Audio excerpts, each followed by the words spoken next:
haven't talked about yet, which is the report from the Treasury Department that's coming out on crypto on July 22nd, which is 180 days after the initial crypto executive order.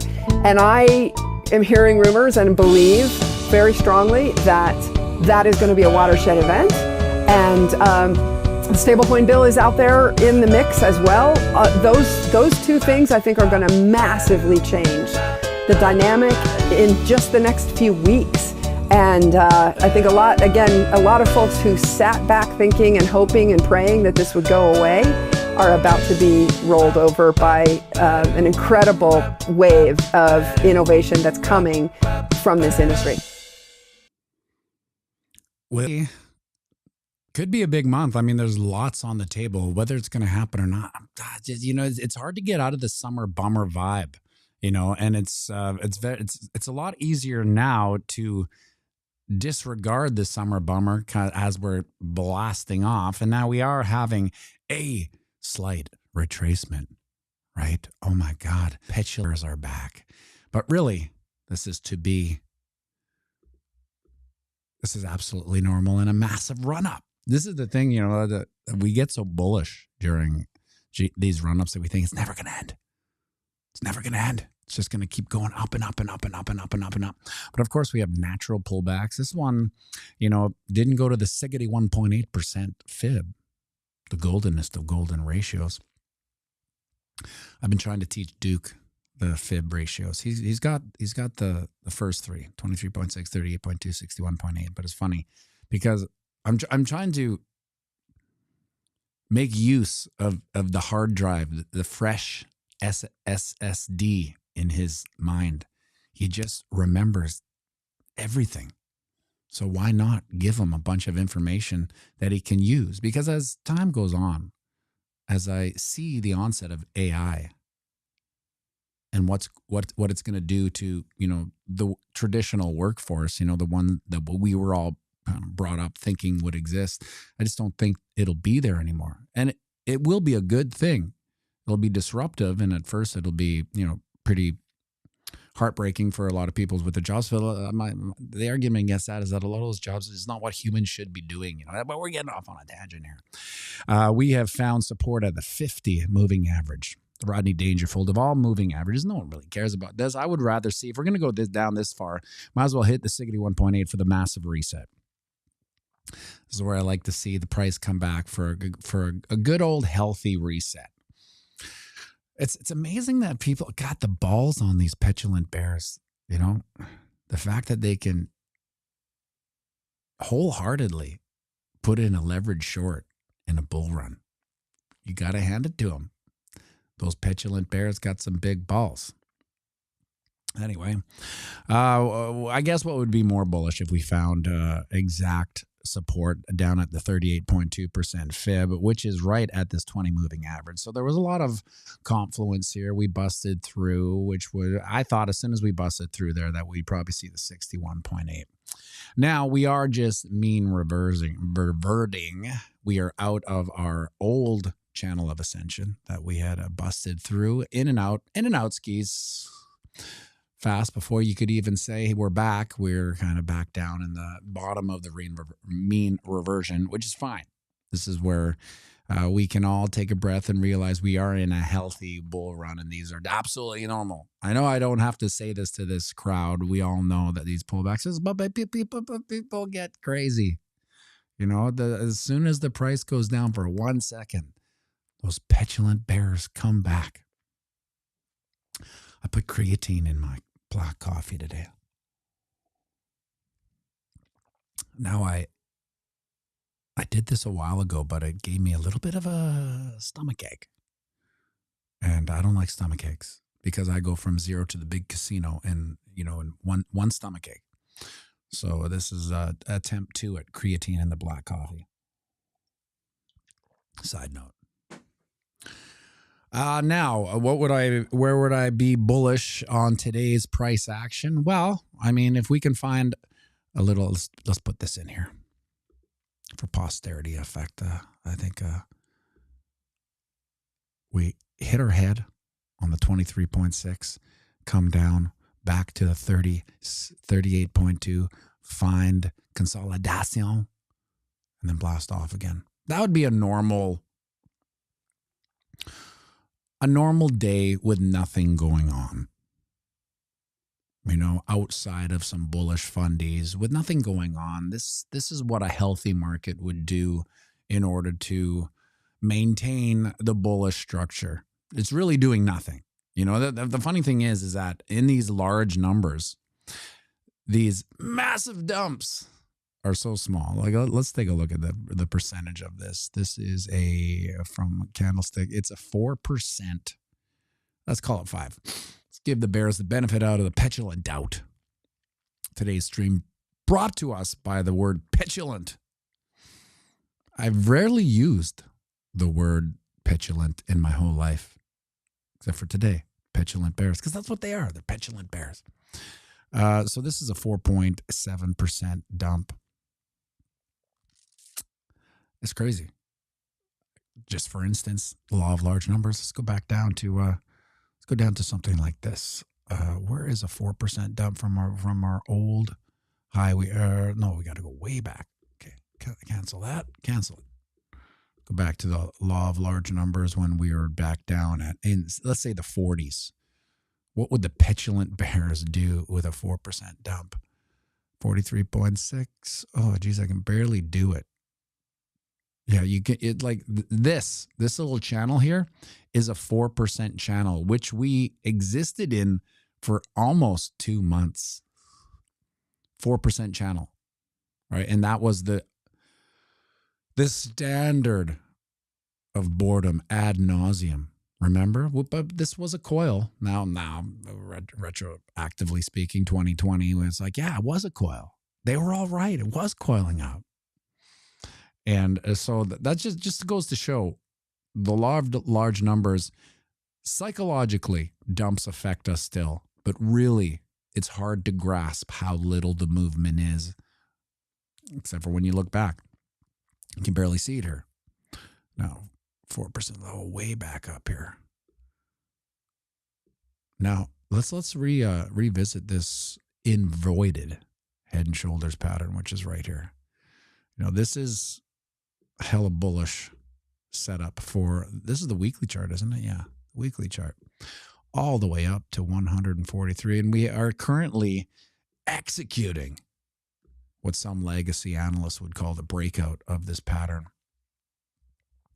So it's going to happen today. Is it going to happen the next month? I don't know, because we talked about it yesterday. I am expecting the August, September doldrums, the doldruminous end of the summer bummer. Let's take a look, actually. I haven't looked at this. Let's take a look at historic summer bummers. Let's go back to the 2021. So let's compare bull market summer doldrums. So let's go. This is the bull market. This is February, March. Okay, this is May. So this is let's go. Yeah. April. Okay. So if we started like walk away and sell in May and walk away or whatever that meme is, it would be pretty good in 2021 because I can see right here. I'll use this arrow. Not me, the arrow. You can see sell in May, walk away. Good idea for the time being. And this was the summer doldrum. Oh, I can't see where I'm going here. We'll move back to here. And then all of June, and then we had a spike in August. So look at this. In the bull market of 2021. Tell me lies, tell me CPI lies. Tell me lies, tell me lies. Jimmy Cocott's a good one. So in the 2021 bull market, the summer bummer, we did see, man, it's pretty interesting. So this was July, end of July, when we would be ramping up. Oh, it's all gonna go down to shit right now. And you can imagine the sentiment right here was pretty bad too. Although I don't really remember it being that bad.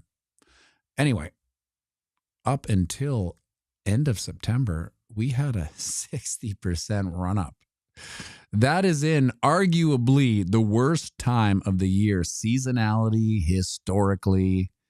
Everything about August and September is arguably the worst time for any market, all markets, including Bitcoin. But during that bull run, we saw a 62% gain. Now, what was the drawdown before we blasted off again? Hit our head, came down to the candle, 15%. Nice little pullback. So if we were to see the same bullish action that we tend to see, or that's one data point, but we'll use it. Hey, we're cherry picking here. There's nothing wrong with cherry picking to assert your narrative, to enter one's own thoughts into one's own echo chamber. There's nothing wrong with that, especially when I'm just sitting here in this room in my basement talking into the abyss, right?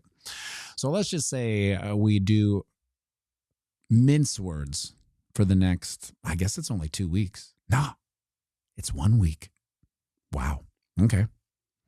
So in 1 week, if we were to follow, fractitiously speaking, the 2021 summer bummer, where we had a massive explosion at the end of July leading into September. Let's see where we are here. Okay, so this is, we'll go up right here where this line is, where the the breakout of the inverted head and shoulders pattern is.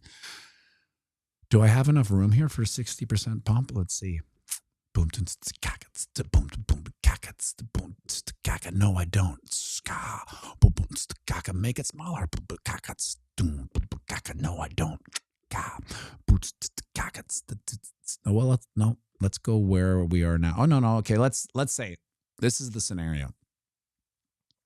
We have a pullback down to this channel of ascensions, resistance now acting as support, which would be very normal. 113K. I mean, those petulant bears would be back in full form, but who cares?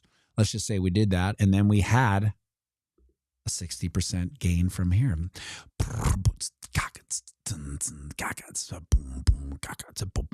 Still too short. Break it down, piano, Matty B.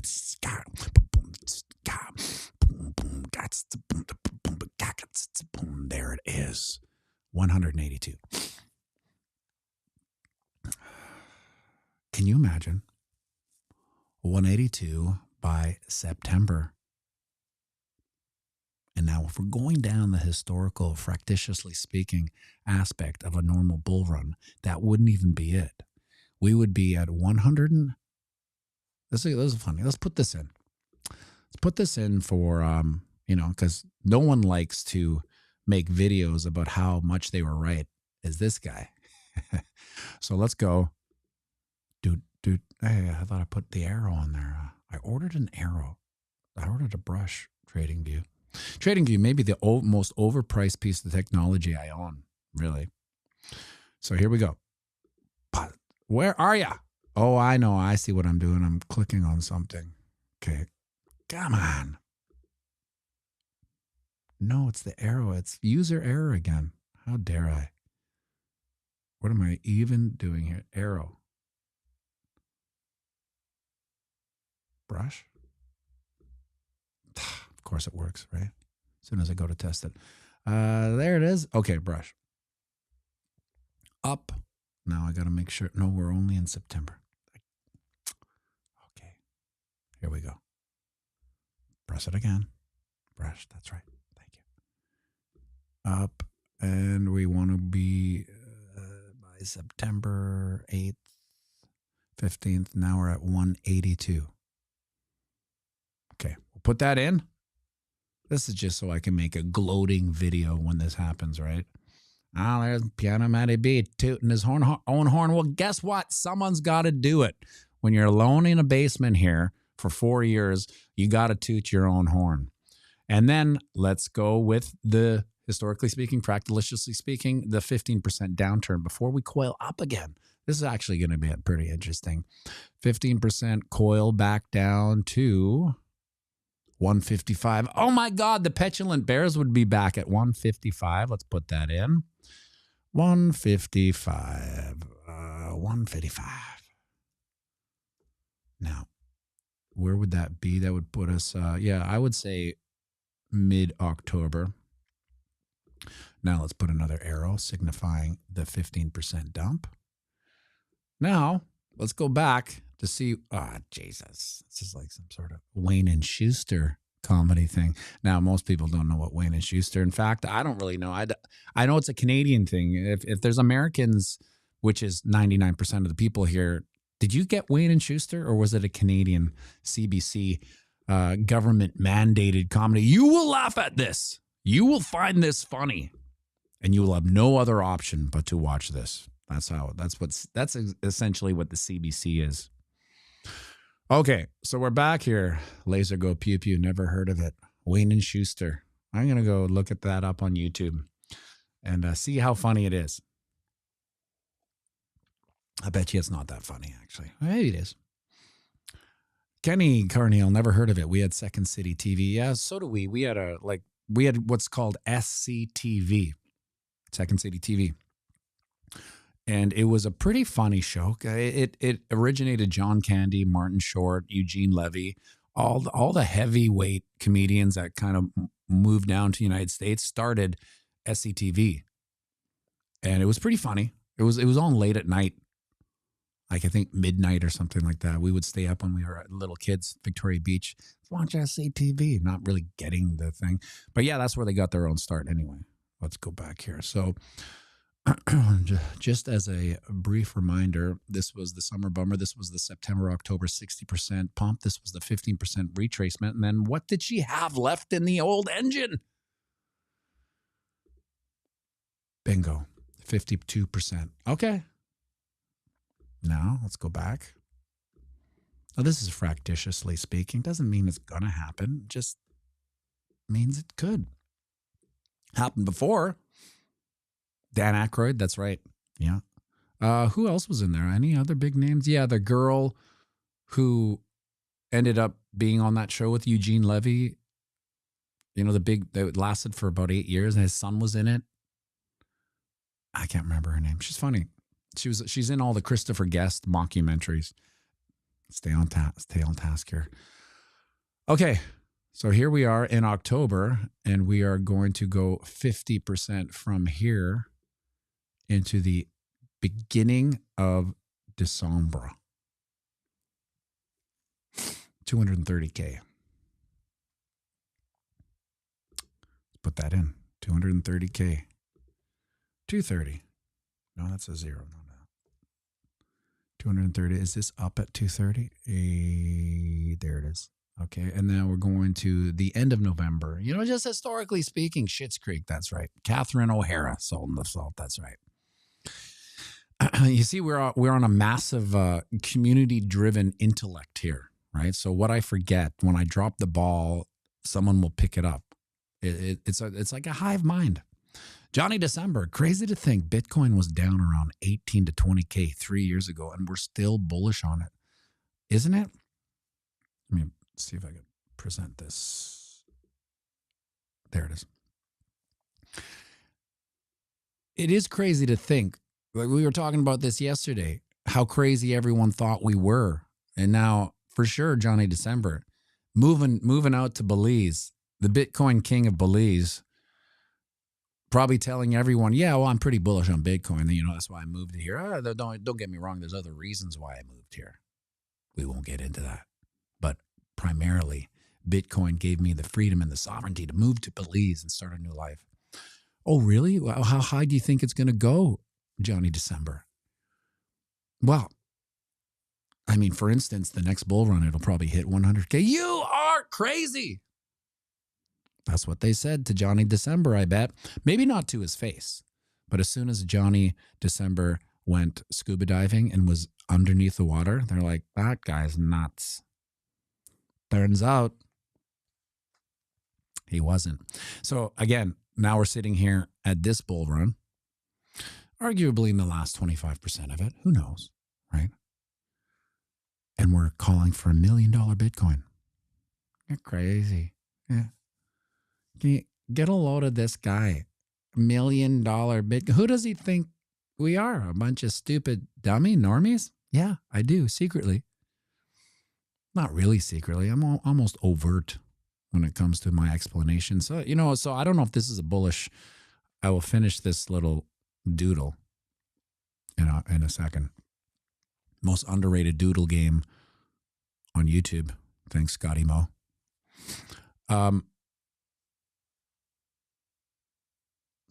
think I just forgot what I was about to say.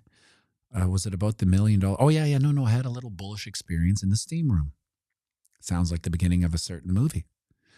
It's not what you think, Wick. Anyway, there's an older gentleman. We'll call him Dave. He's like, every time I see the Bitcoin price, I think of you. I'm like, oh, that's good. It's funny. It's like, yeah, I kind of kick myself. I know you're telling me a long time ago that it's, buy it for your grandchildren, buy it for your kids. It's, one of those legacy investments that you can give to them. Well, yeah, it still is. Then he said, well, I'm thinking about dropping some money into it, but I don't know where we are in the cycle.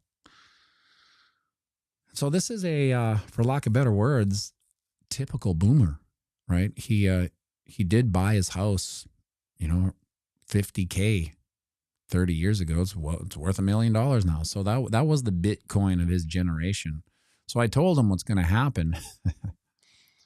It's like you're going to go try to find exit liquidity on your real estate, and the younger generation is going to go, I don't really want to buy this overpriced real estate that I still got to pay a VIG to the goddamn government. So I'm really just renting the plot of land from the government, and then I have beneficial exposure to the upside or downside of this real estate. Because as slow and dumb as we may think normies are, they get to the point faster. So for instance, it took me, I would say, 20 years to get to the point. And a lot of things had to happen. Most important being Building 7 falling. This is my Genesis story. I know I said I'll keep it short. I was looking for a tutorial on Pro Tools 7 because I was actually trading currency at the time. And when you're trading currency, it's called waiting for buses. You're waiting for a setup and the bus comes, you take it, you miss it, who cares? Another bus comes. So while I'm waiting for buses, I'm also working, and recording and stuff. I coincidentally at the time recorded a piano album, and I didn't even play piano. It was weird when I think about it. It's like in my Forrest Gumpian existence, like what the hell was I didn't play. We're talking, I was like 32. I didn't play piano. Yeah, I could play piano. This is the C chord. This is the D chord. I was very preliminary. I'm just slightly better now, just slightly. But anyway, I wanted to get a tutorial on Pro Tools 7, and then it came up, and on the suggestion was, why did Building 7 fall? Next thing you know, I'm here on YouTube, massive Bitcoiner, and that's the genesis story of that. I'm getting way, maybe this creatine's hitting and kind of kicking in. I'm like, I have a late onset ADHD, some might say. Okay, so here we go. This is that 50%. I thought I ordered a. There it is. There we go. Okay, so we might as well take this further and go PMB's new bull run target. Why not? I mean, it doesn't really matter whether I'm wrong or right. It's fun to think. 230. Would people be extremely happy with 230? Not really. Were people extremely happy with 69 or 70K or whatever the hell it was? Not really. Because at the end of the day, the reason why every price point is disappointing somewhat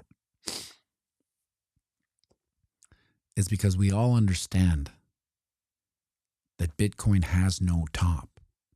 So we're all on this long journey. When you go to Cuba and they put you on one of those buses and take you to the worst resort you've ever been in that serves you the worst food you've ever tasted so much that by the time your week's up, you're depressed because the food has made you so mentally unstable. You just can't wait to get back to wherever you live. In my case, Canada, which is also a communist country, but the food's better. That's the difference between Cuba and Canada. The food's much better for now. Anyway, we're on that bus between leaving and our ultimate destination, which is really infinite number go up. Duke was asking me. He presented this scenario for me. I got to go at 8:30 because he's in a tri-racket club camp. He was like, you know, what'd be interesting? Having infinite money. I'm like, well, what do you mean infinite money? Like, you mean dollar bills, like the fiat currency, or infinite wealth that never stops going up? It's like infinite wealth. It's like, well, that's what it is, my son. Bitcoin. It's infinite wealth. It's always going up. Now, doesn't go up in a straight line, higher highs, higher lows, but it is the closest thing that we have ever seen to infinite wealth. And now my definition of wealth has changed as I got older, because my definition of wealth is health. Make no mistake. Bitcoin could go to $100 million. If you don't have your health, who the F cares? But that's where health ties in. You know, the longer you're a Bitcoiner, the more important wealth becomes, because now you're trying to preserve the time you have on Earth. The only way to preserve it is to make sure that you're in the best health possible, no matter what you do. That's why there's, you know, a lot of similarities between, you know, Bitcoiners, health. Correct me if I'm wrong, but I thought I saw something with who's Bobby Breedlove. Is he not on the carnivore diet? Like, I know it's kind of the same. It's just we're all trending, right? Like humans love trends. You know, no matter what it is, bell bottoms, mullets, carnivore diet, Rubik's Cube, we all just kind of follow trends on our own way. But I think one of the trends with Bitcoiners and the orange pill itself is preservation of time and health. To me, that is like the equation, you know, wealth over preservation of time and health. There it is. Make sure you like and subscribe and share this video.